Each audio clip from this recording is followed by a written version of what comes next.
தஞ்சையில் நாளை அரசு நேரடி நெல் கொள்முதல் நிலையங்கள் செயல்படும் என மாவட்ட ஆட்சியர் அறிவித்திருக்கிறார்.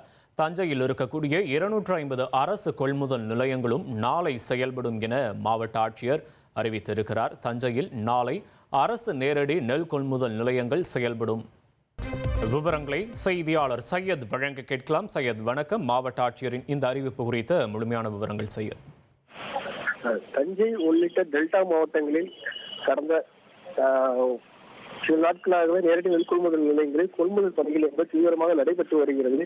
இந்த சூழலில் வடகிழக்கு பருவமழை தொடங்கிய நிலையில் அங்கங்கே மழையின் காரணமாக நெல்மணிகள் கொள்முதல் செய்ய முடியாமல் ஈரப்பதம் காரணமாக ஏராளமான பகுதிகளில் நெல் மூட்டைகள் நெல்மணிகள் தேங்கியிருக்கக்கூடிய சூழ்நிலையில் விவசாயிகள் ஈரப்பதம் தளர்த்தி வழங்க வேண்டும். அதே போல தொடர்ச்சியாக கொள்முதல் என்பது விரைவாக நடைபெற வேண்டும் என கோரிக்கை வைத்த நிலையில் நாளைய தினம் ஞாயிற்றுக்கிழமை என்பதால் நாளைய தினம் ஞாயிற்றுக்கிழமையிலும் முன்னெச்சரிக்கை நடவடிக்கையாக ஞாயிற்றுக்கிழமைகளிலும் தஞ்சாவூர் மாவட்டத்தில் நாளை ஞாயிற்றுக்கிழமையில் 250 அரசு நேரடி கொள்முதல் நிலையங்கள் மற்றும் 9 தொகுப்பு கிடங்குகள் மற்றும் 14 சேமிப்பு கிடங்குகள் 3 திறந்தவெளி சேமிப்பு மையங்கள் செயல்படும் என தஞ்சை மாவட்ட ஆட்சியர் அறிவித்திருக்கிறார்.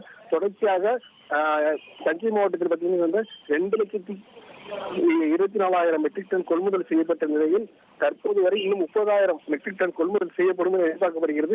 தற்போது ஞாயிற்றுக்கிழமைகளிலும் செயல்படும் என தெரிவித்திருந்தால் விவசாயிகள் மத்தியில் ஒரு மகிழ்ச்சி ஏற்படுத்தியிருக்கிறது. விவரங்களுக்கு நன்றி சையத்.